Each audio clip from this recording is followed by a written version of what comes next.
Haworth. There was a cold wind this afternoon, but the sun shone for an hour or two. I walked out on the moors behind the house. The sheep were hiding from the wind under the stone walls, and there were grey clouds over the hills to the west. It is only November, but I could smell snow in the air. It will be a cold winter, this year of 1855. My name is Patrick Brontë, and I am 78 years old. I am the rector of the village of Haworth.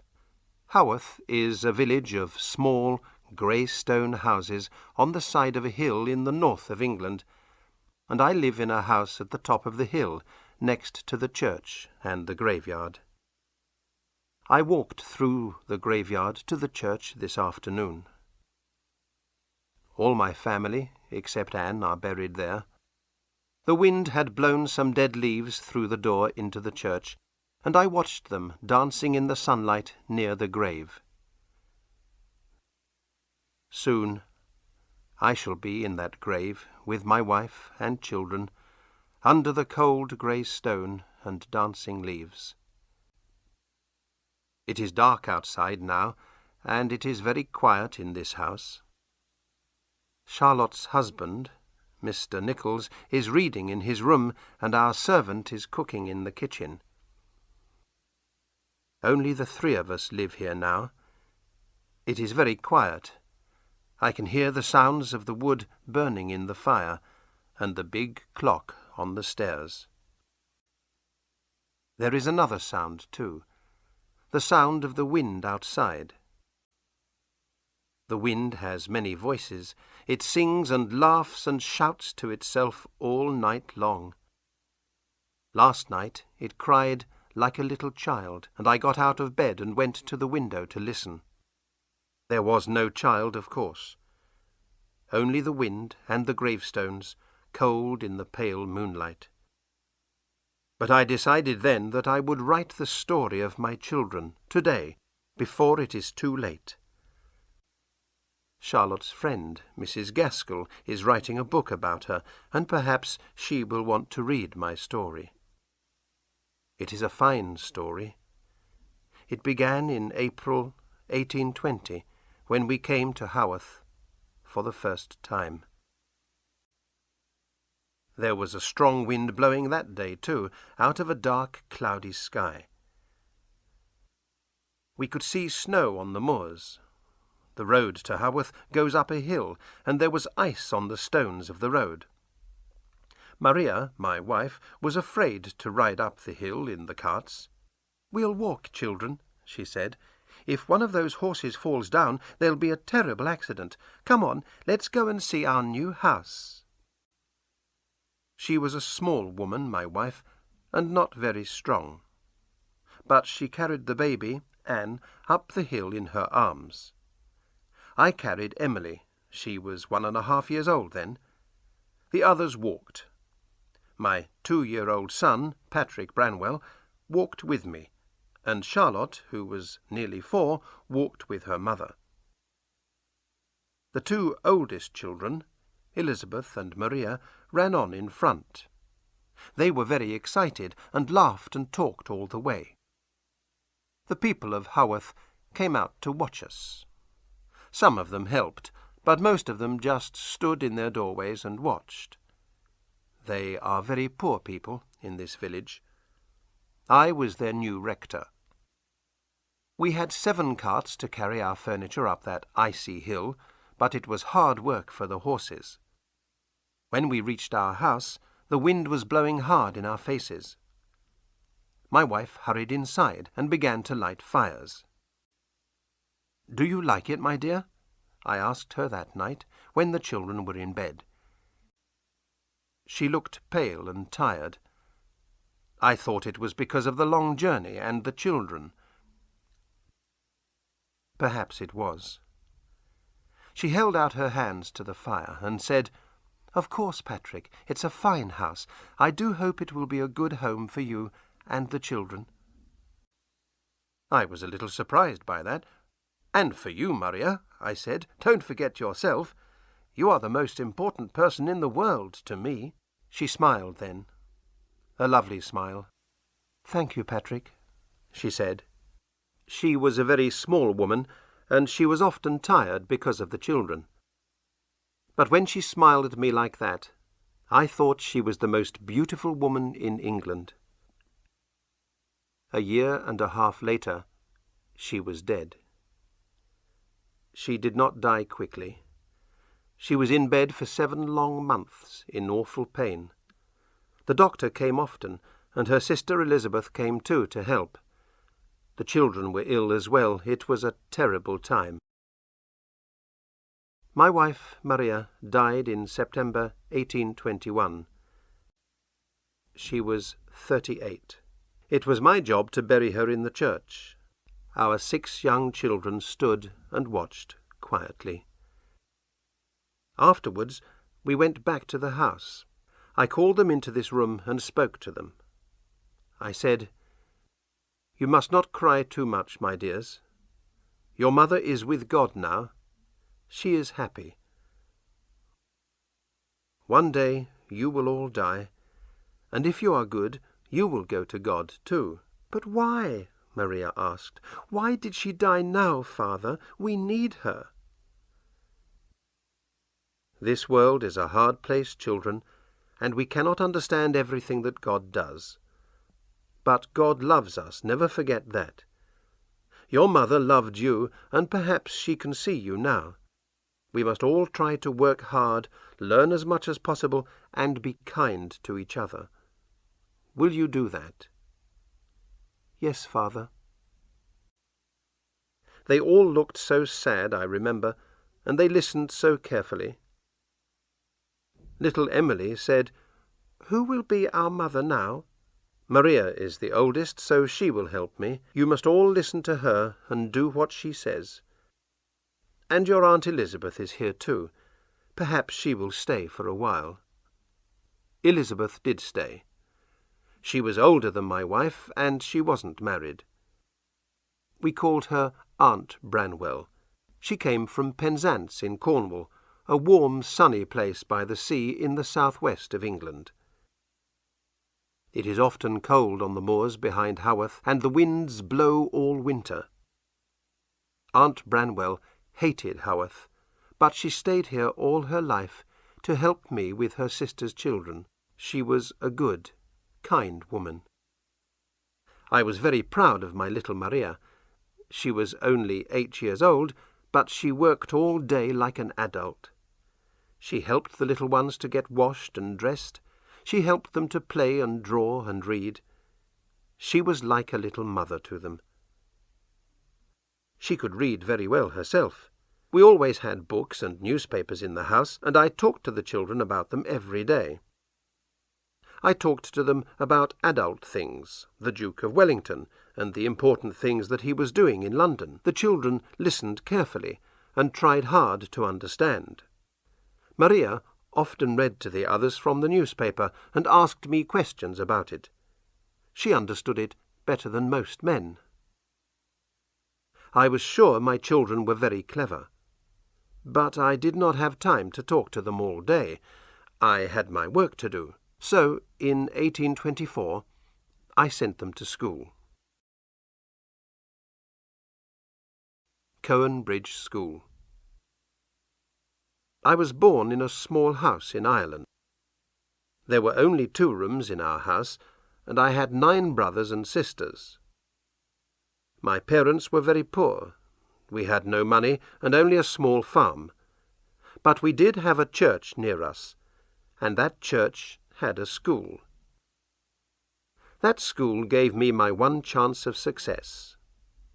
I worked very hard there, and when I was 16 I became a teacher.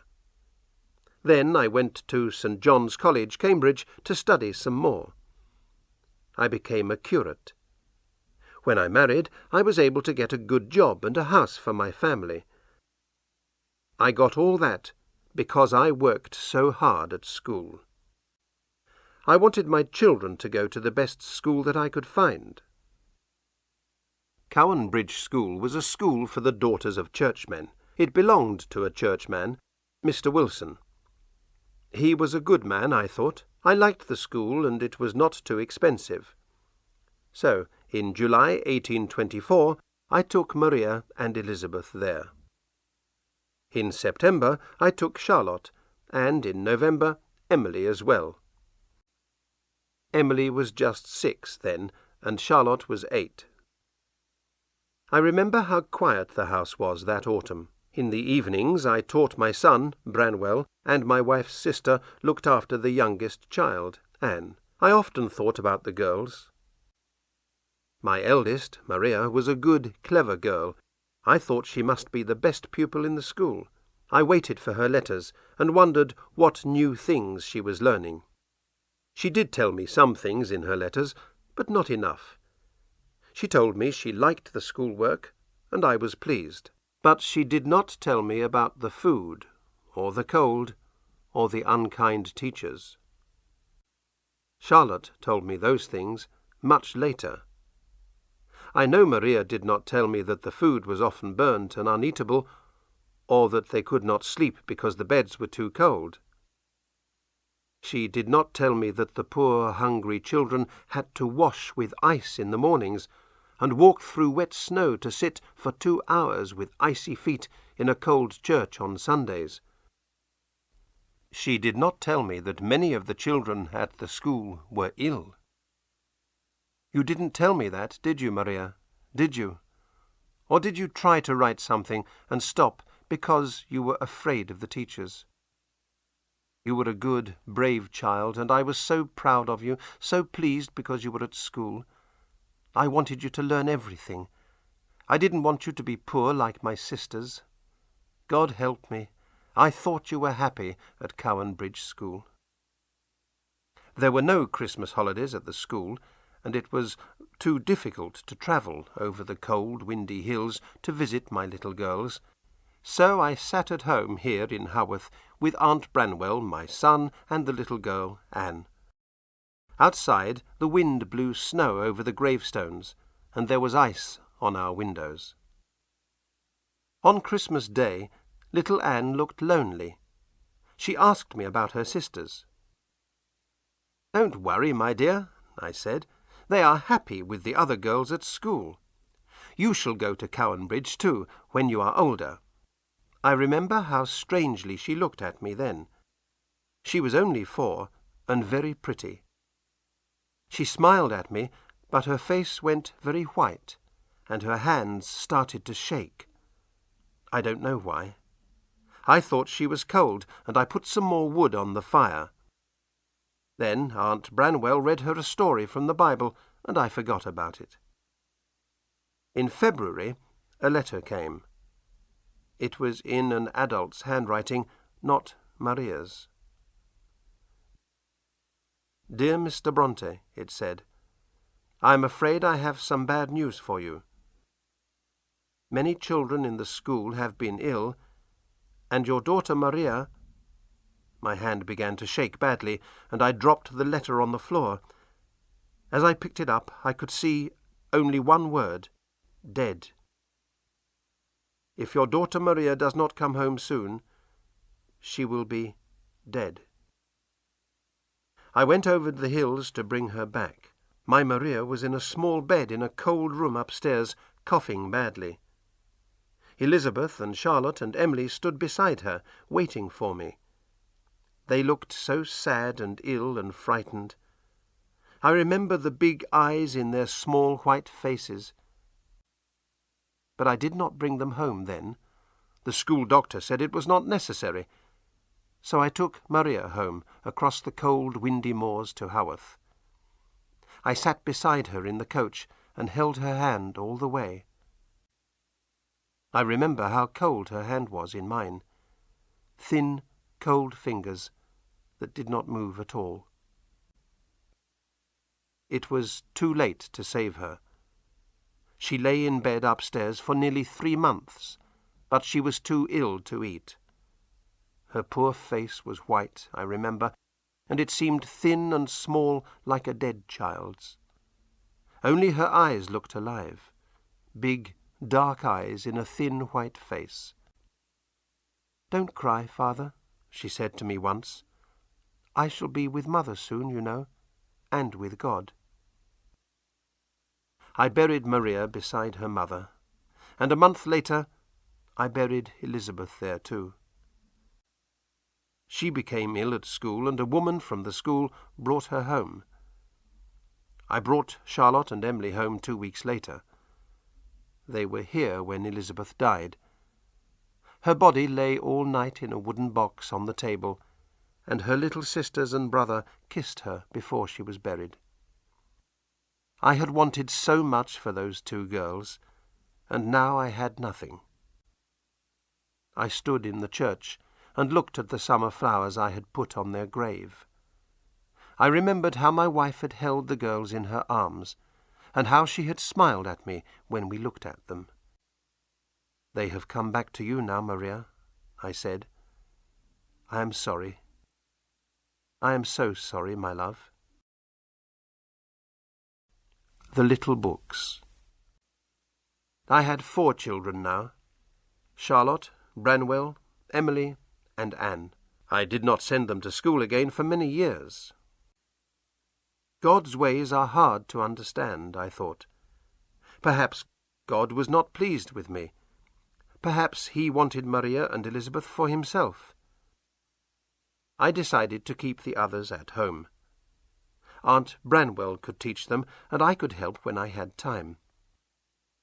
They were clever children, quick at learning.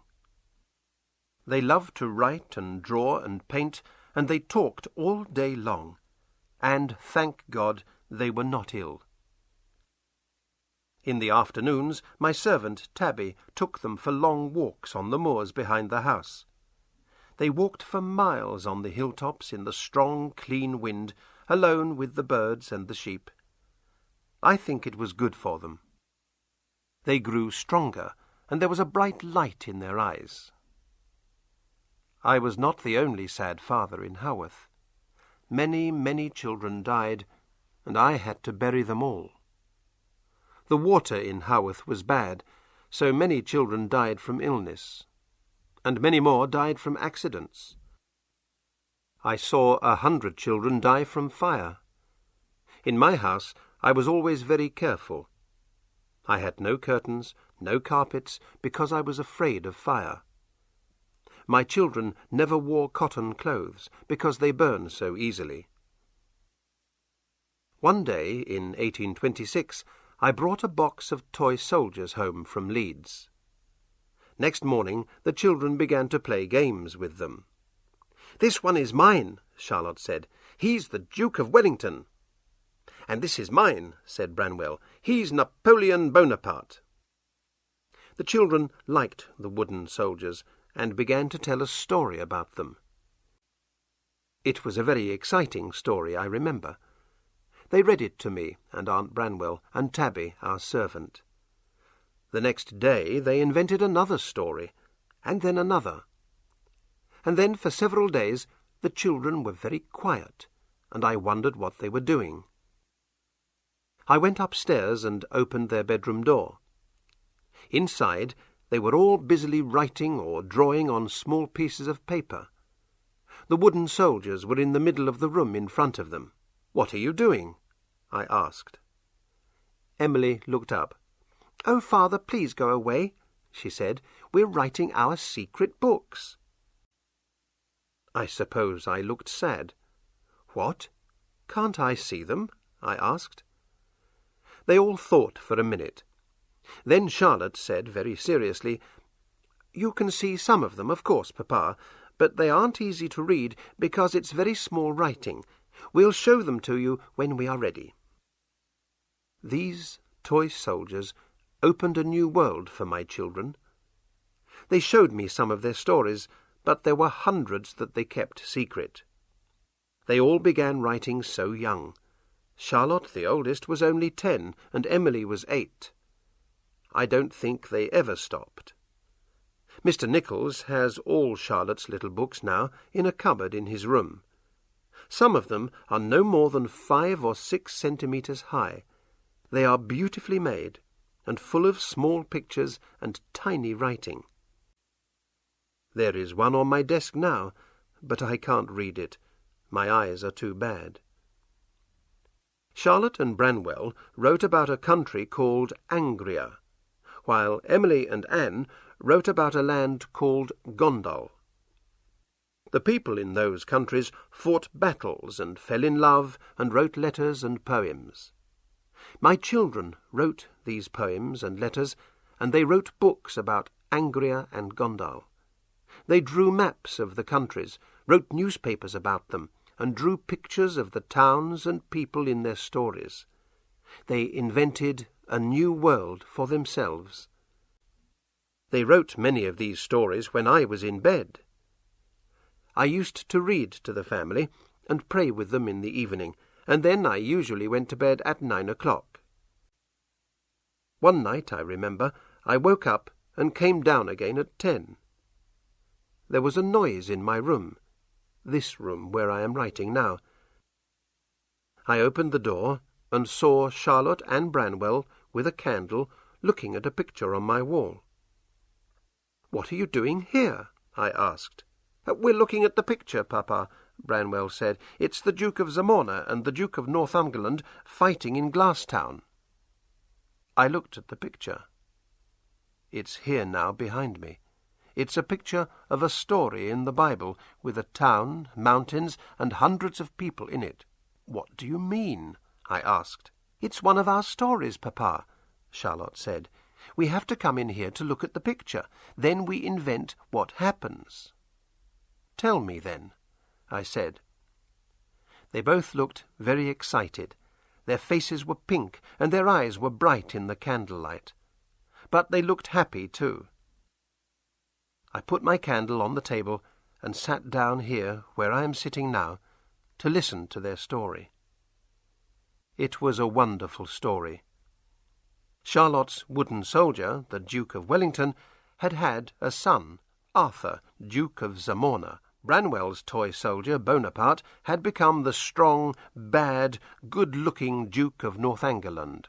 The two dukes were fighting a terrible battle in a city called Glasstown. There were soldiers who died bravely and beautiful women who fell in love. I listened until 2 o'clock in the morning. There was much more, but I have forgotten it now. But I remember the excitement in my children's faces. Sometimes I thought they could actually see these people as they talked. Next day they said no more about it, and I did not ask. It was their own secret world, and they did not let me into it again. But I was pleased they had told me about it once. And sometimes they showed me drawings of places in Angria or Gondal. All my children could draw and paint beautifully. Charlotte used watercolours and often spent hours painting small pictures. Branwell used oil paints as well. Growing up. When Branwell was 14 or 15, he did a lot of oil paintings. He painted people in the village, and it was easy to recognize the faces in the pictures. Later, he did a fine painting of his 3 sisters. I was very proud of him.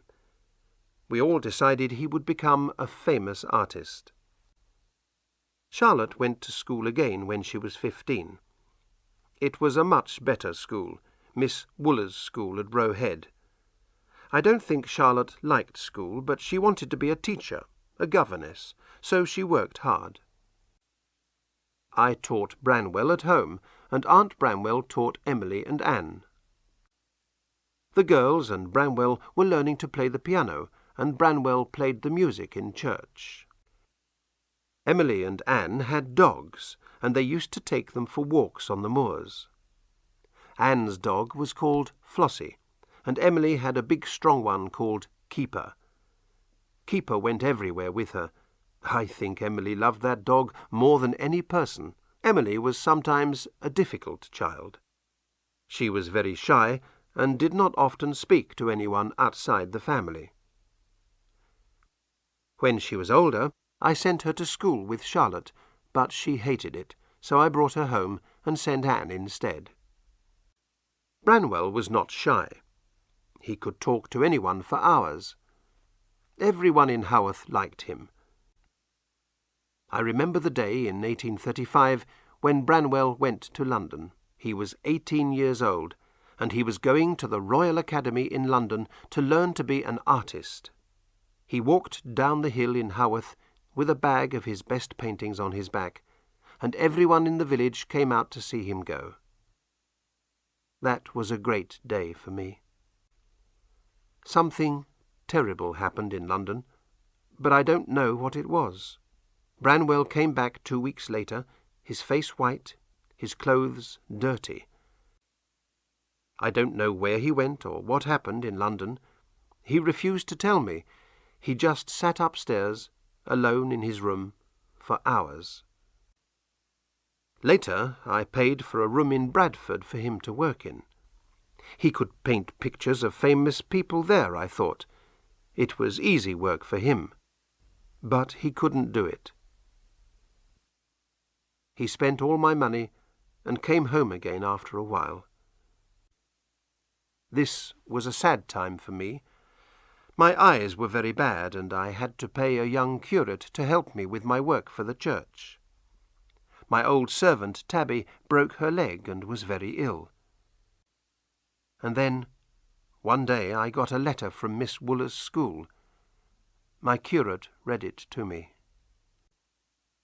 "Dear Mr. Brontë," the letter said, "I am afraid that your daughter Anne is very ill, and—" I don't think I ever moved so fast in all my life. 6 hours later I was at Roe Head. The next day Anne and Charlotte were home. Anne was still alive, thank God. A month later she was well again. Thank God. All my children were safe at home. I was happy to have them here. They were so clever and kind, and they loved each other so much. But I was an old man with bad eyes, and Aunt Branwell and I had very little money. My children had to find work somewhere in order to live. But what sort of work could they do? Looking for work. I do not remember everything they did. Charlotte and Anne worked as governesses for some months, teaching rich children in big houses, and Branwell got a job like that too, for a while. But they didn't like their work. At home my children were full of talk and laughter, but away from home they were shy, quiet, unhappy. They wrote a lot of letters in their search for work, sometimes to famous people. Branwell wanted to be a writer, so he wrote to writers, but not many of them wrote back. He began to look pale and sad in those days, and he was often in the village pub, drinking and talking to the people there. Then he got a job selling tickets on the railways and left home. The girls had an idea. I remember the day when they told me about it. Charlotte and Anne were at home on holiday, and we were all in the sitting-room after dinner one evening. Anne was playing the piano and singing quietly to herself. She was the prettiest of the three girls, I suppose. She had long, wavy brown hair and a gentle, kind face. Emily sat on the floor beside her, stroking the ears of her dog, Keeper. Charlotte sat opposite me on the sofa, like a little child, with a serious, thoughtful face. She was the smallest. Her feet were no bigger than my hands. She looked at me carefully. "Papa," she said, "we want to start a school." "Really, my dear? Where?" "Here." "But Charlotte, my dear, we have no room. This house is full already." "Oh, but we could change the house, Papa. We could build a schoolroom." "Well, yes, I suppose so," I said. "But why do you want to do this? Isn't it better to work as governesses in some big fine house?" "Oh, no, Papa." All three girls spoke at once. Anne had stopped playing, and Emily looked very angry and frightening. I could see they had thought hard about this. Charlotte said, "The life of a governess is terrible, Papa. A governess has no time of her own, no friends, no one to talk to, and if she gets angry with the children, they just run to their mother. I couldn't possibly be a governess all my life." "It's true, Papa," Anne said. "It's an awful life. We're so lonely away from each other. Why can't we have a school and all live here? Then we can take care of you and Aunt Branwell when you get old." I looked at Emily. Her eyes were shining. I could see that the idea was important to her, too. "But why will people send their children here?" I asked. "Haworth is not a big town or a beautiful place. How will you find children to teach?" "We have thought of that too, Papa," Charlotte said. "We must learn more and become better teachers. I have spoken to Aunt Branwell, and she will give us the money if you agree. Emily and I want to go to Belgium to learn French. If we can speak French well, then parents will send their children to us to learn that." "Emily will go?" I said. I looked at her. Emily had only been away from home twice, and each time she had been very unhappy. But now she looked excited.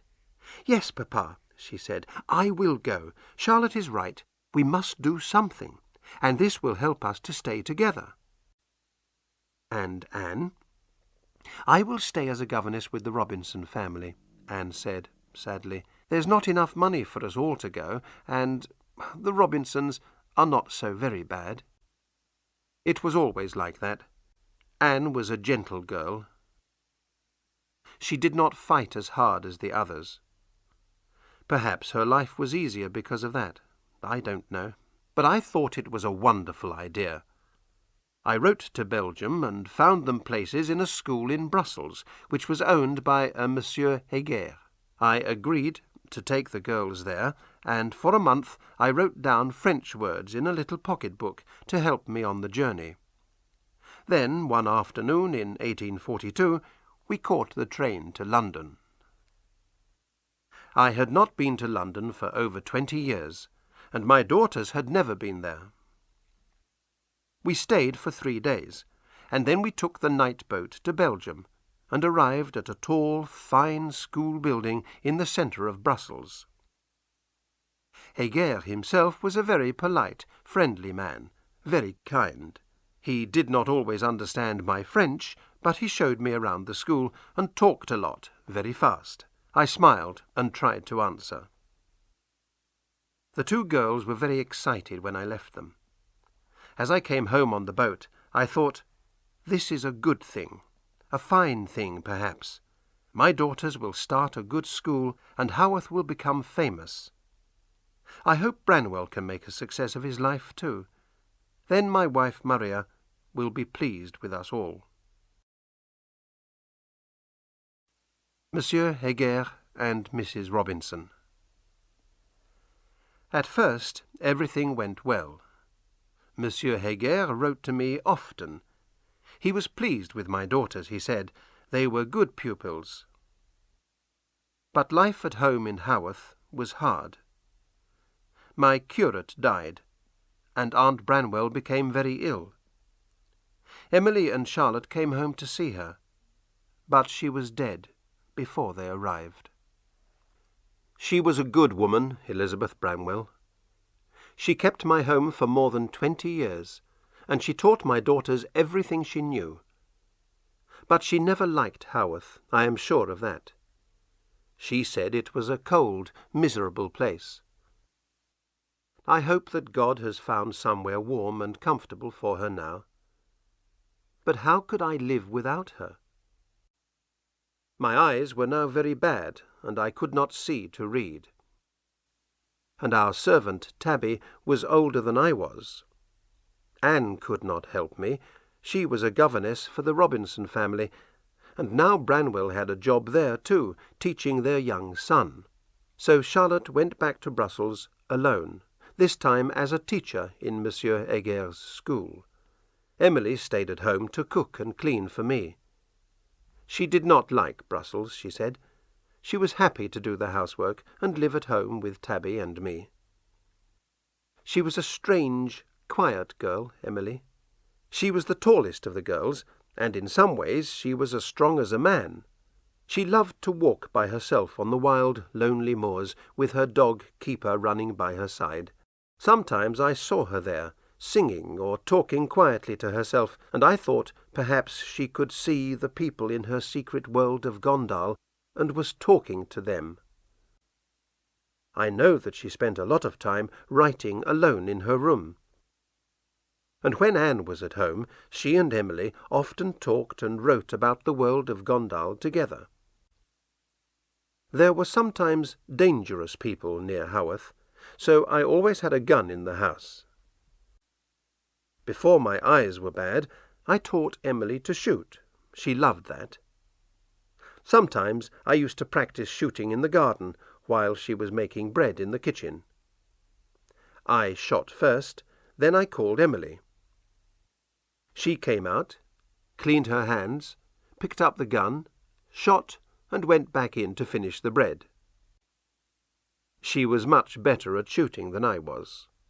But by 1844 my eyes were too bad for shooting. Emily cooked, cleaned the house, played the piano, and almost every day she went for long walks on the moors with her dog Keeper. She loved that dog, but she could be very hard with him too. We did not let him go upstairs, but one day Tabby found him on my bed. Emily was very angry. Her face was white and hard. Keeper was a big, strong dog, but she pulled him downstairs and hit him again and again until the dog was nearly blind. Then she gently washed his cuts herself. He never went upstairs again. Charlotte was another year in Brussels. When she came home, she was quiet and sad. Sometimes she wrote long letters in French to Monsieur Heger, but no letters came from him. But this was a time of hope, too. The girls wrote advertisements for their new school and sent them to newspapers and to everybody they knew. It was exciting. They were good advertisements, and we waited for the first children to come. We waited a long time, and Charlotte wrote more advertisements. No children came. Every day Charlotte and Emily waited for a letter from the postman or for a parent to come to see them. Every day they became more miserable. Anne left her job with the Robinsons and came home to Haworth. A month later, Branwell also came home for a holiday, and then, one morning, early, there was a knock on the door. Charlotte ran to open it. But it was not a parent. It was a letter for her brother Branwell. He went upstairs with it, smiling. A few minutes later there was a terrible scream. We ran upstairs to Branwell's room. He lay on his bed, screaming, with a white face and wild, dark eyes. The letter was in his hand. "Branwell, what is it? What's the matter?" I asked. He tore his hair with his hands. "I'm ill," he said. "I'm cold. Oh, what does it matter? She doesn't care. I can't see her. Oh, it's all finished now, finished forever. I'll die without her." "Here, Branwell, drink this." Emily brought him a cup of hot milk, but his hand was shaking and he nearly dropped it. Charlotte put her hand on his head. "He's hot, Papa. He's burning," she said. "You must go to bed at once, Branwell." He went to bed, and he lay there, sometimes sleeping, sometimes shouting and crying. I tried to talk to him, but I couldn't understand what he said. Then, later, Anne explained. She told us a terrible story. I was so angry. I nearly broke a chair with my hands as I listened. My son Branwell, Anne said, was in love with Mrs. Robinson, the rich mother of his pupil. For months this lady had spoken kindly to Branwell, walked with him in the garden, talked to him alone in the evenings. He thought she would marry him when her husband died. And then there were other things that Anne did not want to speak about. The letter was from Mr. Robinson. He was often ill, Anne told us, but his children knew about Branwell and their mother, and the servants knew too, I think. Perhaps Mr. Robinson had learned something from them, or perhaps that woman, I cannot call her a wife, had told him everything. Only one thing was certain. In his letter, Mr. Robinson had ordered Branwell never to return to his house or to speak to any of his family again. My face was hot, and my hands were shaking. I tried to talk to Branwell about it, but it was impossible. "I love her, Papa," he shouted. "You don't understand. How can you? You've never seen her." "I don't want to see her, my son," I said. "I understand that she is a bad, evil woman. I hope that God will punish her, and—" "Don't say that, Papa," he screamed. "You are talking about the woman I love. She will call me back. I will see her again." "I hope you never see her again, my son," I said. "You must forget her. Branwell, listen to me." But he did not listen. He ran out of the house. He did not come back until the evening, and then he was drunk. He did not listen that day, or the next day, or any day. He began to drink laudanum as well. I thought he would kill himself. So I think Charlotte was pleased that no parents came. No school could have a man like Branwell in it. Currer, Ellis, and Acton Bell. At about this time, in 1845, I was almost blind. I had a new curate to do my work, Arthur Nichols, a young man of 28. He came from Northern Ireland like myself. He was a good, hard worker. I spoke in the church on Sundays, but Arthur Nichols did the rest of my work. Branwell became worse and worse. Mr. Robinson died in 1846, but Mrs. Robinson didn't marry Branwell. Oh, no. She was a cold, wicked woman. She sent my son Branwell away, and later married a rich old man. And so Branwell spent more and more time drinking and taking laudanum and walking alone on the moors. When you are blind, you listen to things very carefully. I used to sit alone in my room and listen to the sounds of the wind outside the house. The wind talks and whispers and sings. It has many voices. I listened to the sounds of the clock on the stairs and the wood in the fire and the footsteps and voices of the girls walking around the house. They talked a lot to each other, and sometimes I could hear what they said, even when they were in another room. Anne had had a poem published in a magazine, and one day I heard a conversation between Charlotte and Emily. Charlotte had found something that Emily had written and was talking to her about it. "But they're wonderful, Emily," Charlotte said. "They're much better than mine or Anne's." "They're not for people to read," Emily said. "They're part of the Gondel story. Nobody would understand them except me and Anne." I realized that they were talking about some poems of Emily's. I knew that Emily and Anne wrote a lot about the country of Gondel, but I didn't know much about it. Emily kept all her papers locked in her desk. Charlotte was arguing with her. "Emily, listen to me. These are fine poems. I think we should put some of them in a book, together with mine and Anne's, and try to publish it. People should read them." "No!" Emily shouted. Then her dog Keeper began to bark, and I didn't hear any more. But I think they talked about this again several times. I often heard voices arguing, and usually they never argued about their writing. I wanted to tell them not to do it. I had published several small books myself, but I always lost money. I had to pay the publisher to print the books, and not many people bought them. It's an easy way to lose money. But I was too ill, so I said nothing. I learnt many years later that they paid over £30 to have a book of poems printed, and that it sold 2 copies. I am not surprised they didn't tell me about it. We had very little money in our house. I began to feel that there was something wrong with my head as well as my eyes. Several times the postman brought an old packet to our house, which was addressed to a man called Currer Bell. I told him that no Currer Bell lived in Haworth, and sent him away. But then, a month or 2 later, he came back again with the same old packet. In the summer of 1846, Charlotte took me to see an eye doctor in Manchester. We stayed in rooms in the town.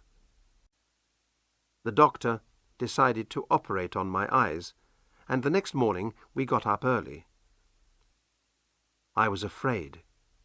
Could I hold my head still while the doctor cut into my eyes with a knife? Perhaps the pain would be too terrible. Perhaps I would move or stand up or... Charlotte held my hand. As we left our rooms, we met a postman. "Good morning, miss," he said. "There's a packet here for Currer Bell." "Oh, thank you." Charlotte sounded sad, but she took the packet and put it in her room. She did not open it. Then we walked to the eye doctor's. The pain was terrible, but it was over in 15 minutes, and I didn't move.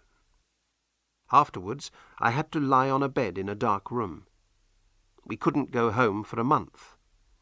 A nurse came sometimes, but Charlotte stayed with me all day. I asked her once about the packet. She said, "Oh, it's for a friend of mine, Papa. It had a letter for me in it. I have posted it away again now." I didn't understand, but I didn't ask again. I lay quietly on my bed most of the day, and Charlotte sat in the next room writing.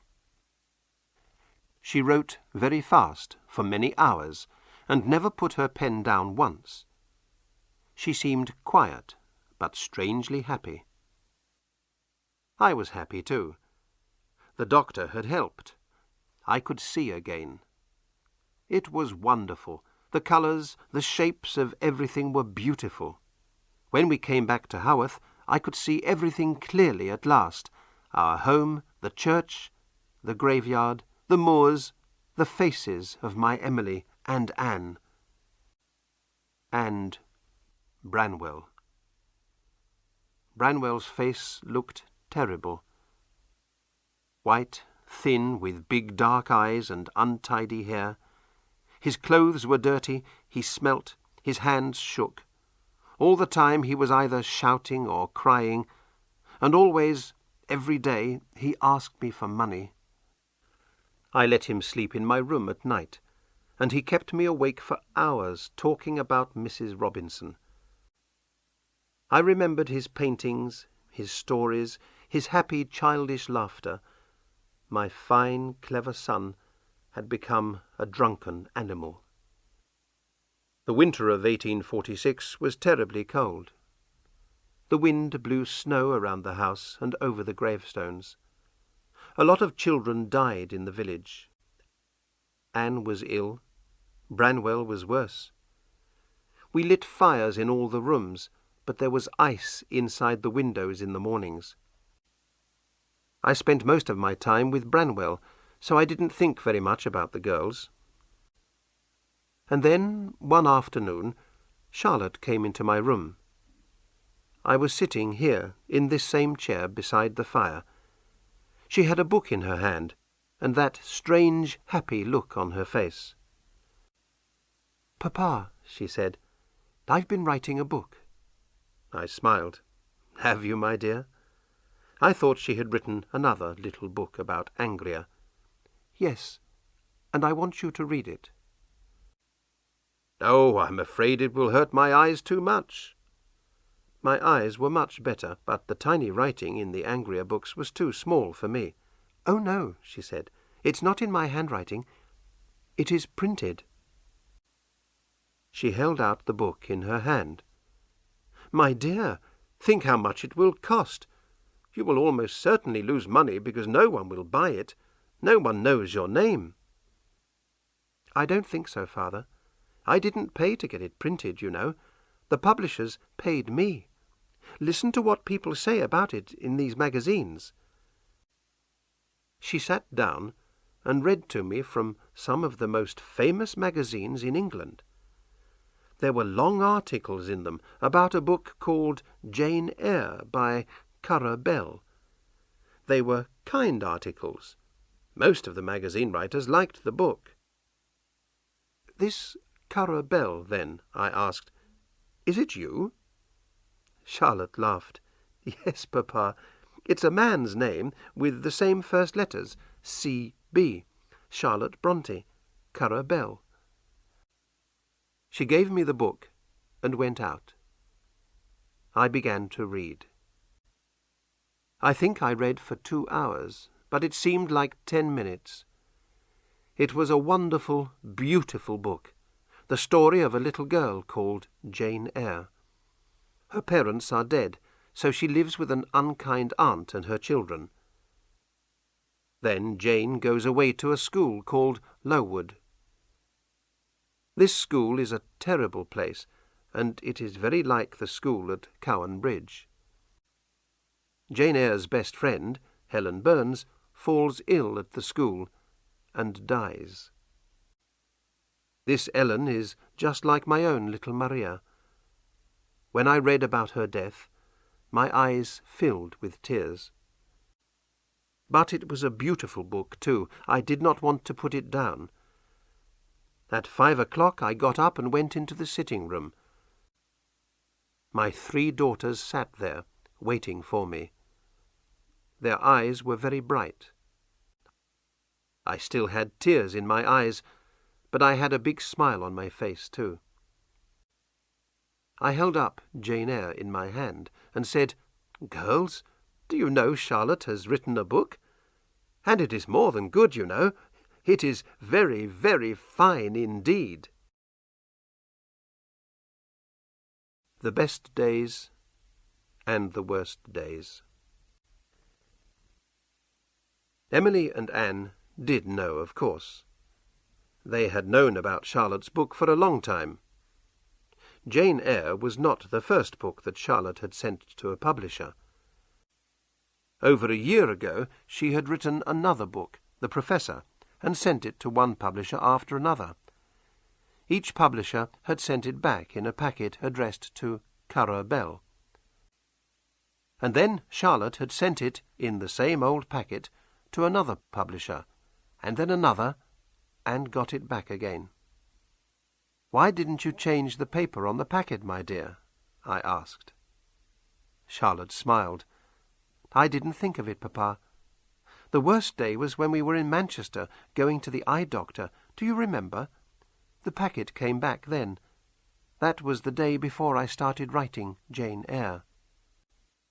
"Do you mean that you started writing Jane Eyre while I was lying in that dark room in Manchester?" "That's right, Papa." "But that's only 6 months ago, and here is the book in my hand."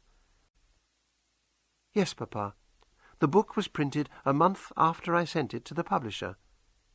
"My dear, they decided very quickly that they liked it then." "I think they did, Papa. After all, it is a good book, isn't it?" She smiled at me. I don't think I have ever seen her so happy. She is a very small person, Charlotte, and not a beautiful woman, but when she smiles like that, her face shines like a fine painting. My wife, Maria, used to look like that sometimes when I first met her. I took her hand in mine. "It is a very good book, my dear. I cannot tell you how proud I am." She touched my hand. "Thank you, Papa." But you must not be proud of me alone, you know. Anne and Emily—" "Oh, no, Charlotte, please," Emily said. But Charlotte did not stop. "Anne and Emily have written books too, books just as good as mine, and their books will soon be published as well. Let me introduce you, Papa. These young ladies are not your daughters. They are Acton Bell and Ellis Bell, brothers of the famous writer Currer Bell." Emily's face was bright red, but Anne and Charlotte started laughing. I was very surprised. "All three of you?" I said. But why do you use these strange names?" "Because people are stupid, Papa," Anne said. "No one thinks women can write good books, so we have used men's names instead. And now they say that Currer Bell is a writer who understands women very well." She laughed again. My dears, my dears! I held out my hands to them and kissed each one of them in turn. I don't know what to say. I am so pleased for you all.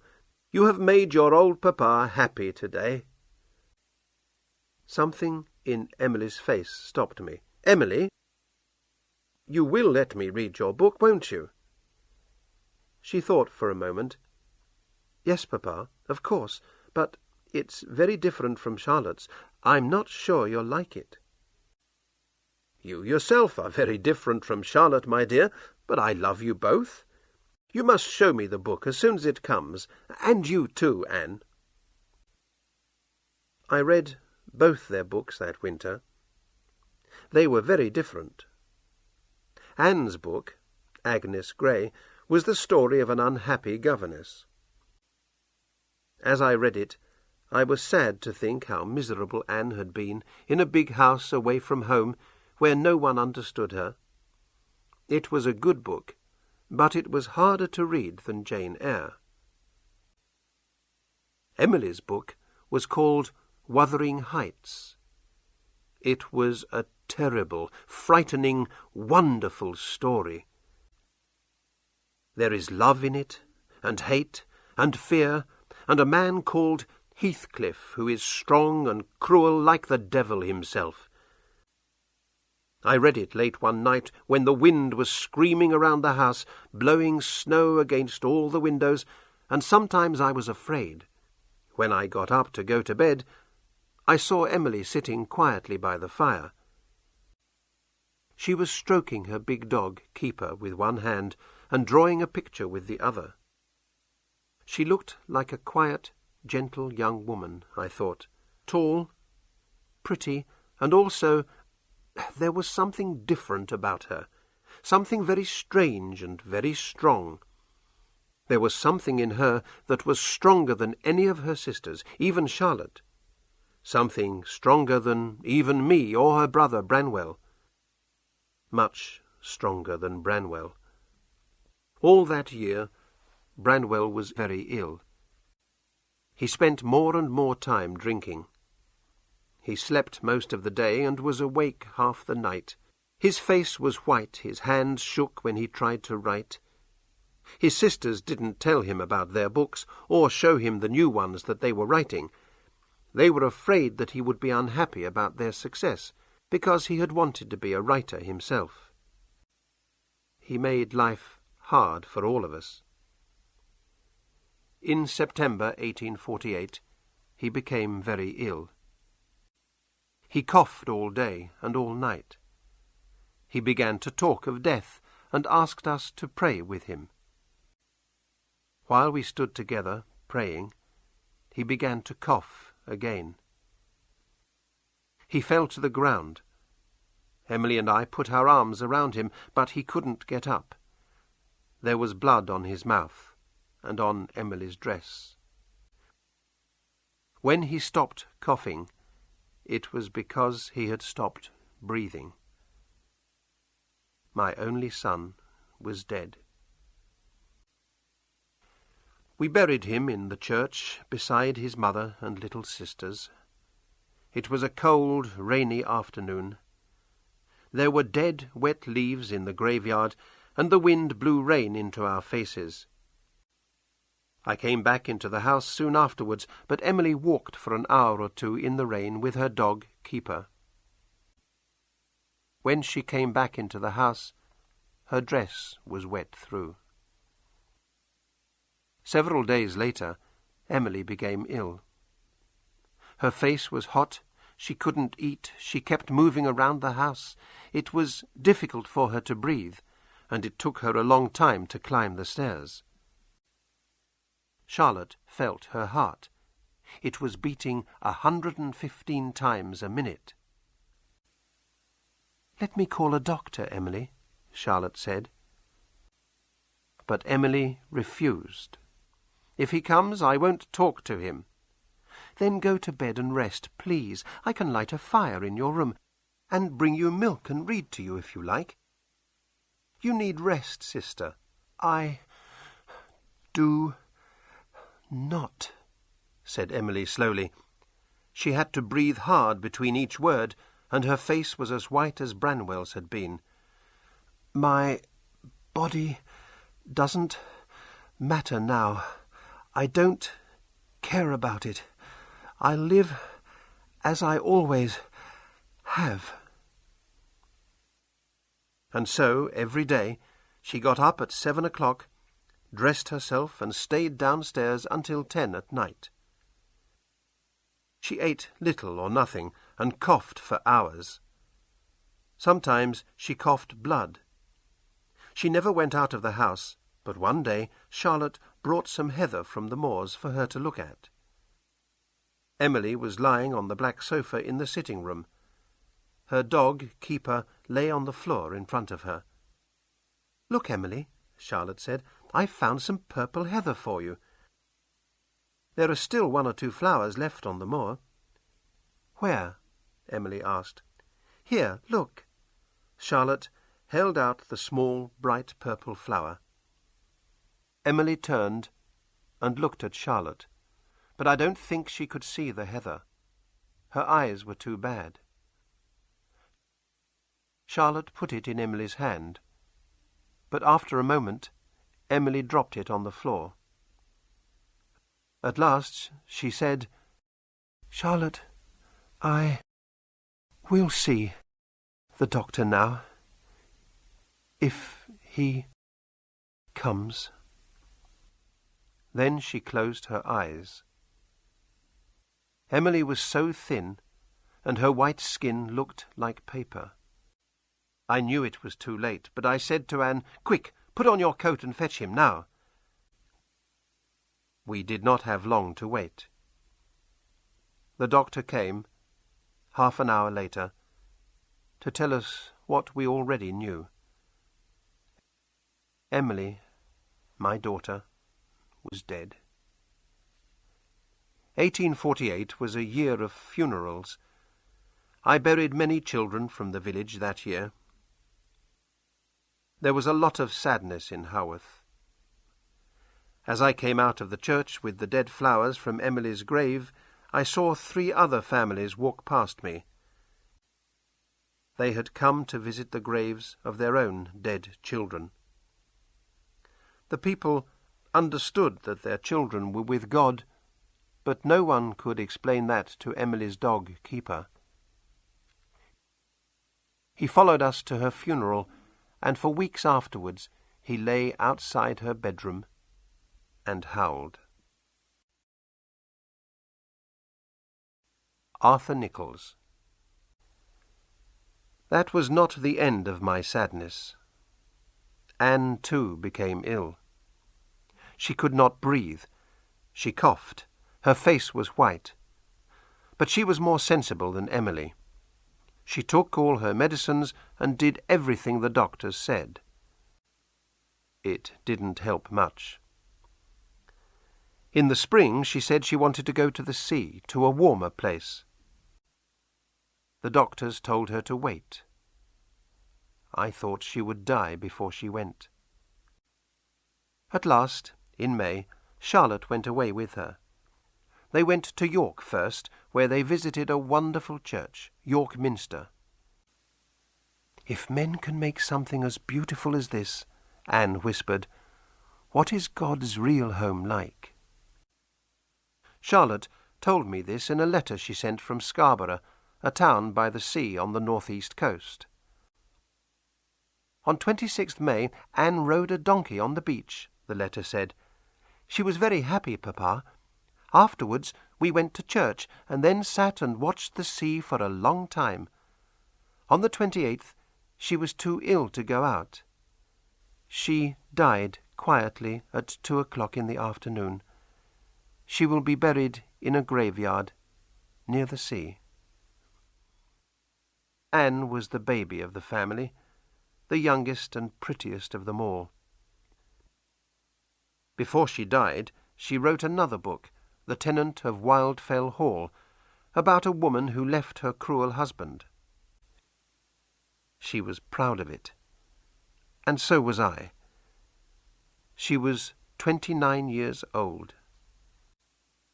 "I don't want to die, Papa," she said. "I have too many ideas in my head, too many books to write." When Charlotte came home, the dogs barked happily. Perhaps they thought Anne and Emily and Branwell were coming home too. I don't know. But it was only Charlotte, the smallest of all my children. Not the prettiest, not the strongest, not the strangest. God had taken all those for himself.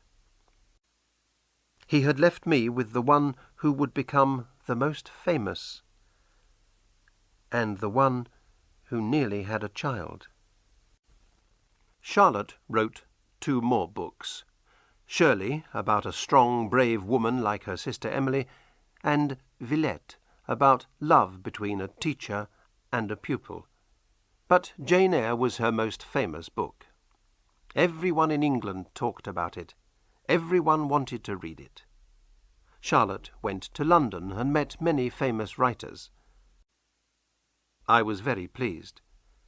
I loved to hear about the people and places that she saw. But she always came back to Haworth. She didn't like to be with famous people very long, and this quiet place was her home. In 1852, just before Christmas, a terrible thing happened. I heard some of it from my room. My curate, Arthur Nichols, opened the door to Charlotte's sitting room and stood there. His face was white, and he was shaking. "Yes, Mr. Nichols," Charlotte said. "Do you want to come in?" "No, Miss Charlotte, that is, yes. I mean, I have something important to say to you." I heard his voice stop for a moment, and then he went on, "I have always felt strongly about you, Miss Charlotte, and my feelings are stronger, much stronger than you know, and, well, the fact is, Miss Charlotte, that I am asking you to be my wife." There was a long silence. I heard every word, and I felt cold and angry. Mr. Nichols was a good curate, but that was all.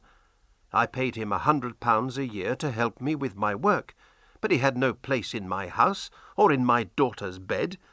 I stood up and opened my door. "Mr. Nichols!" He turned and looked at me. I could see Charlotte behind him. "You will leave this house at once, Mr. Nichols. I am very, very angry. You must not speak to my daughter again, ever. Do you understand me?" The stupid man was shaking and almost crying. I thought he was ill. He opened his mouth to speak, but no words came out. Then he turned and went out of the door. Mr. Nichols stayed in his own house for 3 days. He refused to eat, the stupid man, and he sent me some angry letters. But Charlotte wrote to him to say that she would not marry him. Then Mr. Nichols said he would leave Haworth and go to Australia. On his last day in church, he had to give people bread to eat. But when he held out the bread to Charlotte, he could not do it, because he was shaking and crying so much. Afterwards, the people of Haworth gave him a gold watch. He cried about that too. I thought it was all finished, but I was wrong. I think he wrote to Charlotte, and she wrote back. in April of 1854, he came back to Haworth. Charlotte brought him into my room. I looked at him, but I said nothing. I was not pleased. "Papa," Charlotte said, "Mr. Nichols and I have something to say to you." I did not like that. Mr. Nichols and I. It did not sound good to me. "I am busy," I said. "I have a lot of work." Charlotte smiled. "That's because you don't have a good curate, Papa. When Mr. Nichols was here, your life was easy." "Perhaps," I said, "but he was going to Australia, I thought. Why haven't you gone, sir?" Mr. Nichols spoke for the first time. He looked very tall and proud, I thought. "There are 2 reasons, sir," he said. "First, because I have decided not to go to Australia. And also—" He stopped and looked down at Charlotte. She smiled up at him, and I felt my blood run cold. "And also because your daughter Charlotte and I would like to be married. We have come to ask you to agree." I don't remember what I said next. I think there were a lot of unkind words between us, and some tears. But in the end I agreed. I agreed because Charlotte wanted it, not because of Arthur Nichols. In June that year, they were married in my church. I did not go. I could not give Charlotte away to that man. But he came back here to be my curate, and he and Charlotte lived in this house with me. He is still here now. Perhaps he will read this. If he does, he will know that he was right and I was wrong. Mr. Nichols was, after all, a good husband for Charlotte. I understood after a while that he honestly loved her and he could make her happy. She began to smile and laugh again. Her eyes shone. She sang sometimes as she worked. Our house became a home again. She went with him to see his family in Ireland and travelled to the far west of that country. Mr. Nichols did most of my church work for me. Charlotte began a new book. Emma, she called it. And one day in December 1854 she came into my room smiling. I could see that she was excited. "What is it, my dear? Have you finished your book?" "No, not yet, Papa, but I have something wonderful to tell you. What do you think?" "I don't know, my dear. If it's not your book, then—" "I told Arthur yesterday. I am going to have a child." I did not say anything. Her hand was on the table, and I put my hand on it gently. It was wonderful news. I remembered when my own wife, Maria, had told me this, and how this house had been full of the laughter of little voices and the noise of running feet. Charlotte and I sat like that for a long time, remembering. It did not happen. At Christmas she fell ill, and in the New Year she was worse. She felt sick all the time because of the baby, and she ate nothing. She lay in bed all day, hot and coughing. Arthur Nichols cared for her wonderfully. I think he often stayed awake all night. But it did not help. On the 31st of March, 1855, the last of my 6 children died. It was early in the morning. Arthur Nichols was sitting by her bed, and I was standing by the door. She was asleep with her hand in his. Her face was very thin and pale. She opened her eyes and saw him. Then she coughed, and I saw fear in her face. "Oh, God," she whispered, "I'm not going to die, am I? Please don't take me away from Arthur now. We have been so happy." Those were the last words she ever said. A little while later, I walked slowly out of the house. As I went into the graveyard, the church bell began to ring. It was ringing to tell Haworth and all the world that Charlotte Brontë was dead. Maria. And so now I have written it. It is 3 o'clock in the morning. The house is very quiet, and the wind has stopped. I can hear the sound of the wood burning in the fire, and the clock on the stairs. Somewhere upstairs, Arthur Nichols is sleeping quietly. I know that Charlotte's friend, Mrs. Gaskell, has nearly finished her book about Charlotte. Perhaps I will show her what I have written.